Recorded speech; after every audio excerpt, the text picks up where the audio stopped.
Picture this.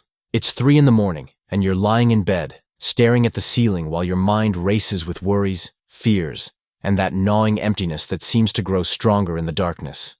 You've tried everything to find peace, scrolled through your phone, watched videos, even prayed those quick, desperate prayers that feel like they bounce off the ceiling and fall back onto your chest.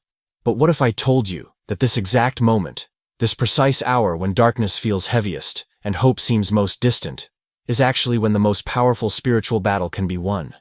What if the very time when you feel most vulnerable is when you can access a weapon so potent that modern exorcists confirm it makes demons flee in terror? Tonight, I want to share with you something that changed everything for a 16th century soldier who became one of the greatest spiritual warriors in history. His name was Ignatius of Loyola, and he discovered something about nighttime prayer that the Church has quietly practiced for centuries. Something so effective that even today, priests who deal directly with spiritual warfare consider it their secret weapon against the forces of darkness. This isn't about dramatic exorcism scenes you see in movies. This is about a gentle, profound practice that transforms your nights from battlegrounds of anxiety into sanctuaries of divine peace. You see, most people think that nighttime is when we're most defenseless, when our guards are down and negative thoughts flood in like water through a broken dam. We toss and turn, replaying the day's failures, worrying about tomorrow's challenges, feeling isolated and forgotten by God. But Saint Ignatius understood something revolutionary about these dark hours. He realized that what we perceive as spiritual vulnerability is actually spiritual opportunity.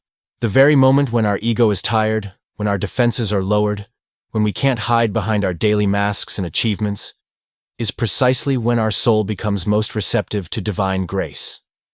Think about it this way.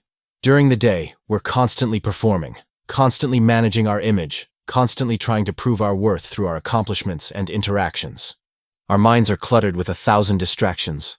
Our hearts are hardened by the need to survive in a competitive world, and our spirits are often buried beneath layers of stress and responsibility. But when night falls and silence descends, all those external supports fall away. We're left alone with ourselves, with our deepest fears and our deepest longings. And it's exactly in this stripped-down state that God can reach us most powerfully. Ignatius discovered this truth during his own dark night of the soul, literally. After being wounded in battle, he spent months in recovery, wrestling with his past, his purpose, and his relationship with the divine. It was during those long, sleepless nights that he began to practice what would later become known as the exam. A form of prayer that doesn't just ask God for things, but actually invites God into the very texture of our daily experience. But here's what most people don't know about Ignatius's nighttime practice. He didn't just pray during the dark hours because it was quiet. He prayed then because he understood that darkness itself is where transformation happens. Consider how every major spiritual breakthrough in Scripture happens during the night. Jacob wrestles with the angel until dawn and emerges blessed but forever changed. Moses encounters the burning bush in the wilderness darkness. Jesus himself withdrew to pray during the night hours, especially before major decisions and after intense days of ministry. Mary receives the Annunciation in the quiet of her ordinary evening. Paul and Silas sing hymns in the midnight hour while chained in prison, and their songs literally break their bonds. There's something about the night that strips away pretense and opens us to encounters with the sacred that simply can't happen when we're distracted by daylight concerns. Modern exorcists and spiritual directors have noticed something fascinating about people who practice authentic nighttime prayer in the Ignatian tradition. They report that these individuals seem to have a natural resistance to spiritual oppression, a kind of inner stability that doesn't waver when life gets difficult. It's as if the regular practice of vulnerable, honest communion with God during the dark hours builds spiritual muscle memory, a deep knowing that they're held and loved even when everything feels chaotic. This isn't mystical thinking. This is practical spiritual wisdom that you can implement starting tonight. The prayer that Ignatius developed for the nighttime hours isn't complicated, but it is revolutionary. Instead of trying to escape the darkness or push through it with positive thinking, this prayer invites you to bring your whole self, including your fears, your failures, and your frustrations, directly into God's presence. You don't have to clean yourself up first. You don't have to have the right words or the proper theological understanding. You simply have to be willing to be honest about where you are and open to where God wants to meet you. Here's how it works in practice, and why spiritual warfare experts say it's so effective against demonic influence. You begin by acknowledging the darkness, both external and internal. Instead of fighting the anxious thoughts or the sense of spiritual emptiness, you name them directly to God. You say something like, "God, I'm here in this darkness, and I'm scared. I feel alone and overwhelmed, and I don't know how to find peace. I'm bringing all of this to you because I trust that you're here with me even when I can't feel you." This simple act of radical honesty immediately shifts the spiritual atmosphere around you. Why does this work so powerfully against spiritual attack? Because the enemy of our souls thrives on secrecy, on shame, on the lies we tell ourselves about being unworthy of God's love. When we bring our darkness into the light of God's presence, when we refuse to hide our struggles and instead offer them as prayer, we're essentially saying, "I have nothing to hide because I am loved unconditionally." This stance of vulnerability and trust is like kryptonite to spiritual forces that depend on our fear and isolation to maintain their influence over us. But here's where Ignatius's genius really shows. He didn't just teach people to dump their problems on God and wait for magic solutions. He taught them to look for God's presence and action within their actual experience, especially during the difficult times. So after you acknowledge the darkness, you begin to scan your day for moments, however small, where you sensed God's care, God's provision, or God's guidance. Maybe it was a kind word from a friend, a moment of unexpected peace, a solution that appeared just when you needed it, or simply the fact that you made it through another challenging day. I want to pause here for a moment and ask you something important. Have you ever felt like your prayers at night just disappear into the void? Like you're talking to an empty ceiling while your heart feels heavy and your mind won't stop racing? That moment when you wonder if God is actually listening, or if you're just talking to yourself in the dark. I want you to know that you're not alone in this experience. Even the saints went through periods where prayer felt dry and God seemed silent. If this resonates with you, I invite you to share it in the comments.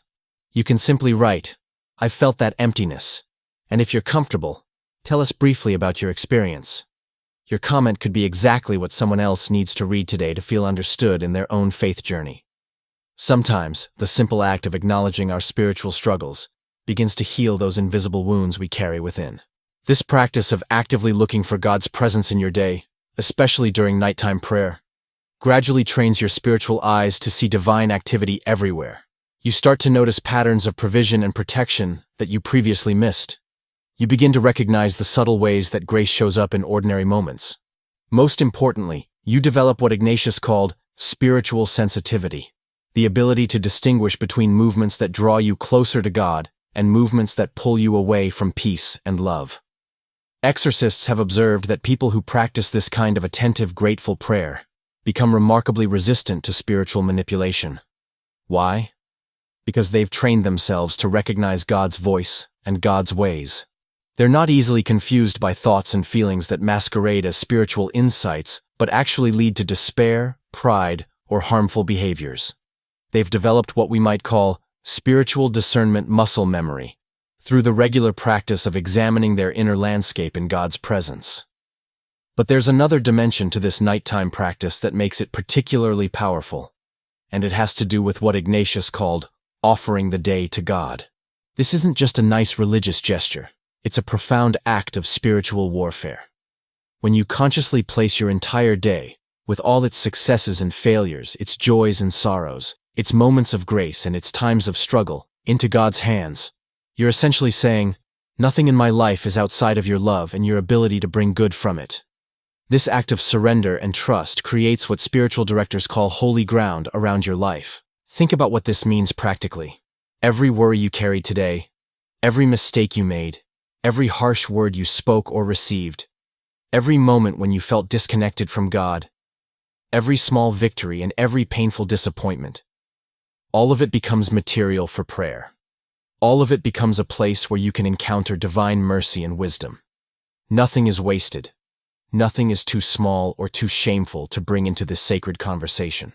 This comprehensive inclusion of your real life in prayer is what makes the practice so transformative and so threatening to spiritual forces that prefer to keep you isolated and ashamed. The saints understood that spiritual warfare isn't primarily about dramatic confrontations with obvious evil. It's about the daily choice to live in truth rather than deception, in love rather than fear, in hope rather than despair. And nighttime prayer in the Ignatian tradition is essentially basic training for this kind of spiritual combat.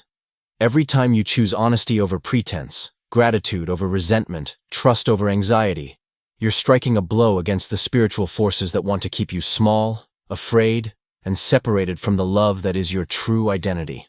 Here's something beautiful about this practice that many people don't expect. As you begin to pray this way regularly, you'll notice that your entire relationship with nighttime starts to change. Instead of dreading the dark hours when worries seem magnified and loneliness feels overwhelming, you'll start to anticipate them as opportunities for intimate connection with the divine. The very time that used to be your greatest struggle becomes your greatest source of strength and peace. Ignatius taught that God desires to communicate with us constantly, but we often miss these communications because we're not paying attention or because we're looking for them in the wrong places. We expect God to speak through dramatic external signs or overwhelming emotional experiences. But divine communication usually comes through subtle interior movements, gentle insights, and the gradual transformation of our desires and perspectives. Nighttime prayer creates the perfect conditions for this kind of subtle divine communication to be noticed and received. Consider how this works in your actual lived experience. You've had a difficult day filled with stress, conflict, and disappointment.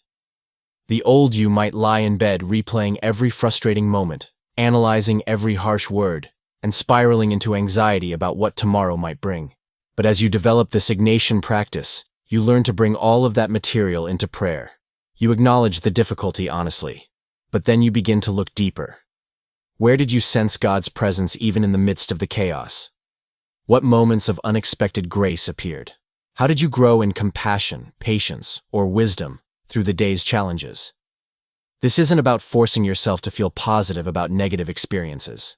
It's about developing the spiritual skill to see your life from God's perspective, to recognize the mysterious ways that divine love works through both joy and suffering to shape you into the person you're meant to become. And as you practice this way of seeing, something profound happens to your inner landscape. You become less reactive to external circumstances because you're anchored in a deeper reality. You develop what we might call supernatural resilience, because you know experientially that no situation, no matter how difficult, is outside of God's ability to bring good from it. Modern psychology has actually confirmed what Ignatius intuitively understood centuries ago about the power of this kind of reflective, grateful awareness. Research shows that people who regularly practice gratitude and self-examination have lower levels of anxiety and depression, better sleep quality, stronger immune systems, and more satisfying relationships.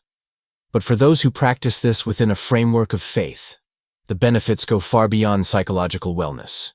They report a deep sense of being accompanied through life, a confidence that they're held by a love larger than their circumstances, and an increasing ability to find meaning and purpose even in difficult experiences.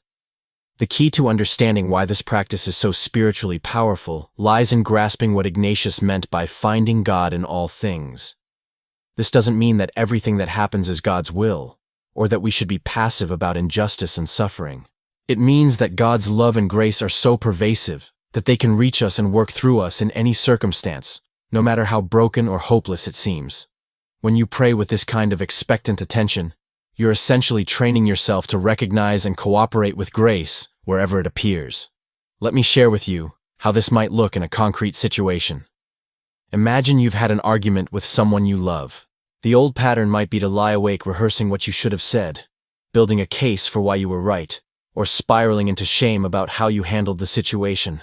But with Ignatian nighttime prayer, you bring the whole experience to God exactly as it happened. You acknowledge your hurt feelings, your defensive reactions, your contribution to the conflict. But then you ask deeper questions. What was underneath your reaction?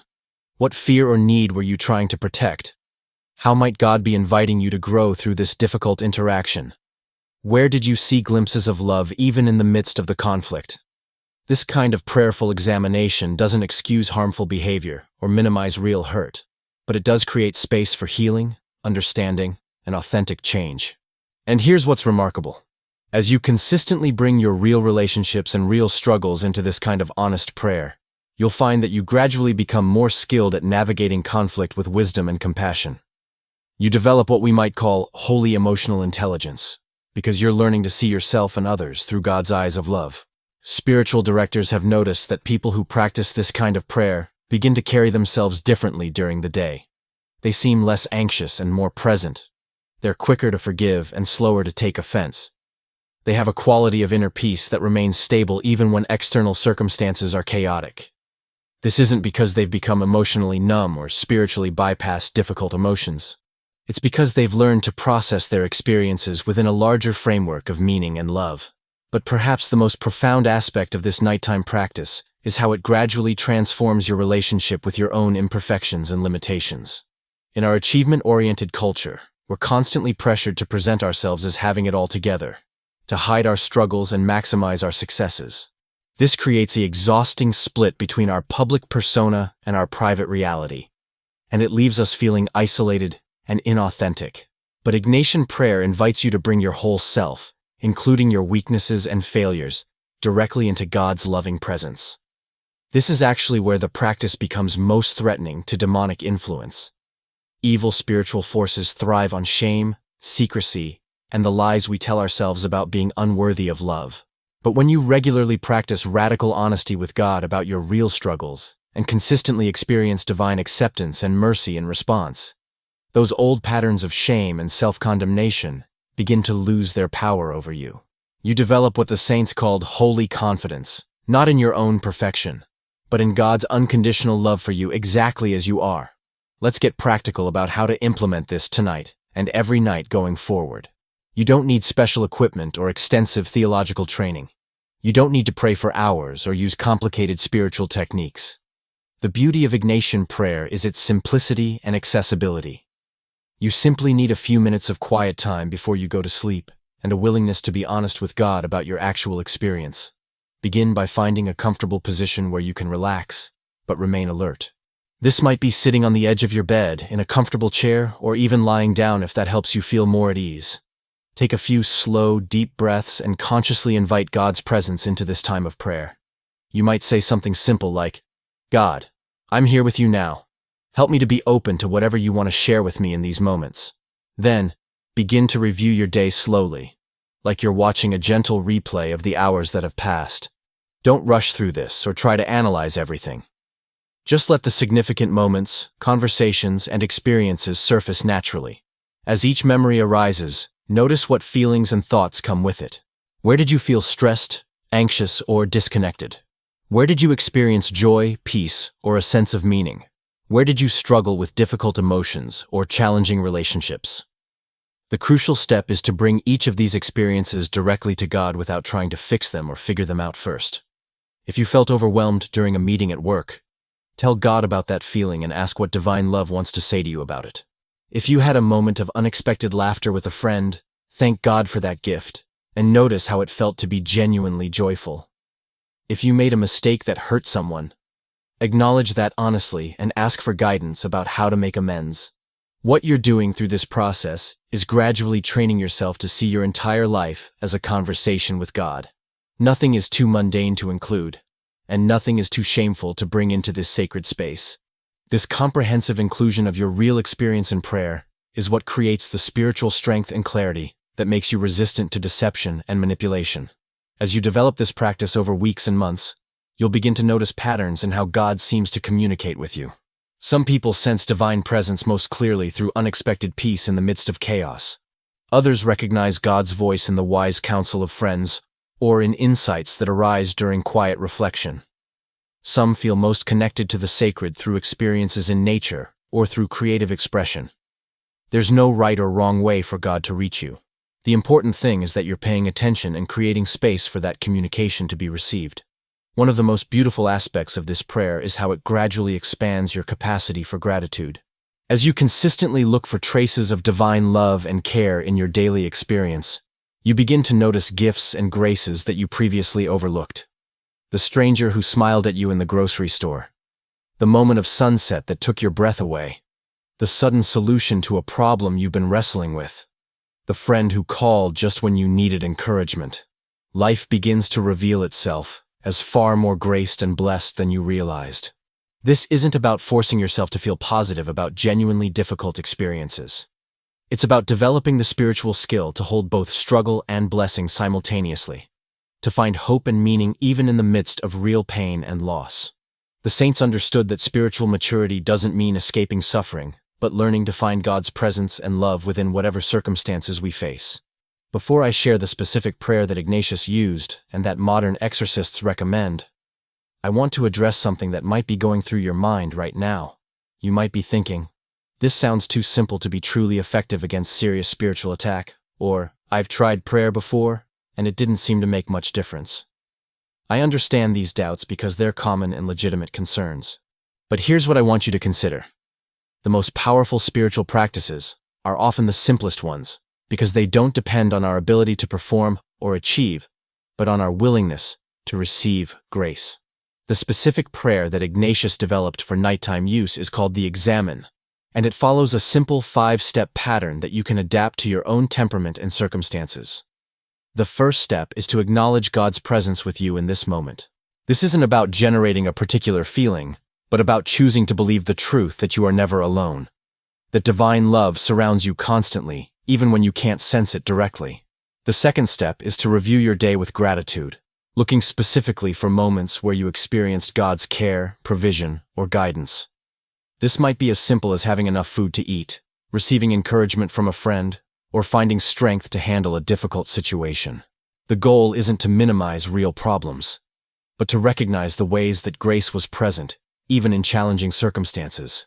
The third step involves honestly examining moments where you felt disconnected from God, or acted in ways that didn't reflect your deepest values.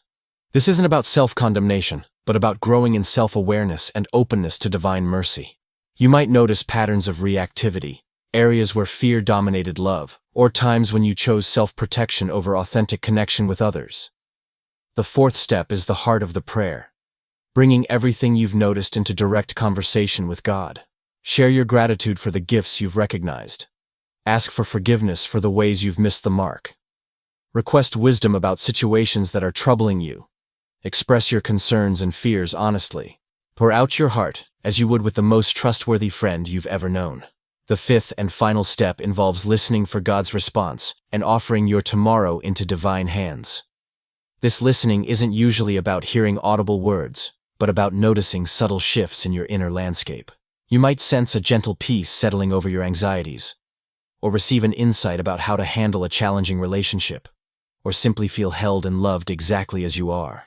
Do you feel that this message about the power of nighttime prayer according to Saint Ignatius is speaking directly to your heart? This practice has the potential to transform not just your sleep, but your entire relationship with God and with your own life. By subscribing to this channel, we'll continue exploring together the profound wisdom of the saints that can illuminate your path of faith in our modern world. Each video is an invitation to discover practical spiritual tools that can bring genuine peace and purpose to your daily experience. I would be honored to accompany you on this journey toward a deeper, more authentic spiritual life. Thank you for dedicating this time to nourishing your soul and opening your heart to what God wants to do in your life. As you begin to practice this prayer consistently, you'll discover something that the saints have known for centuries, but that our busy, distracted culture has largely forgotten. The night hours aren't meant to be endured or escaped, but embraced as opportunities for intimate communion with the divine. Your bedroom can become a sanctuary. Your sleepless moments can become encounters with grace, and your honest prayers can become the very foundation of a life rooted in unshakable peace. The reason that modern exorcists confirm the power of this practice isn't because it's some kind of magic formula that automatically protects you from all spiritual attack. It's because this kind of honest, vulnerable, grateful prayer cultivates the kind of relationship with God that makes you naturally resistant to deception and fear. When you know experientially that you are unconditionally loved, when you've practiced bringing your real struggles into God's loving presence, when you've trained yourself to recognize divine grace in ordinary moments, you develop what we might call spiritual immunity to the lies and temptations that can derail less grounded souls. But perhaps most importantly, this practice gradually transforms your understanding of what it means to live a life of faith. Instead of seeing spirituality as something you add to your regular life, you begin to experience your entire existence as sacred space, where God is constantly inviting you into deeper love, greater wisdom, and more authentic service. Your work becomes prayer. Your relationships become opportunities for grace. Your struggles become invitations to trust more deeply. And your joys become celebrations of divine goodness.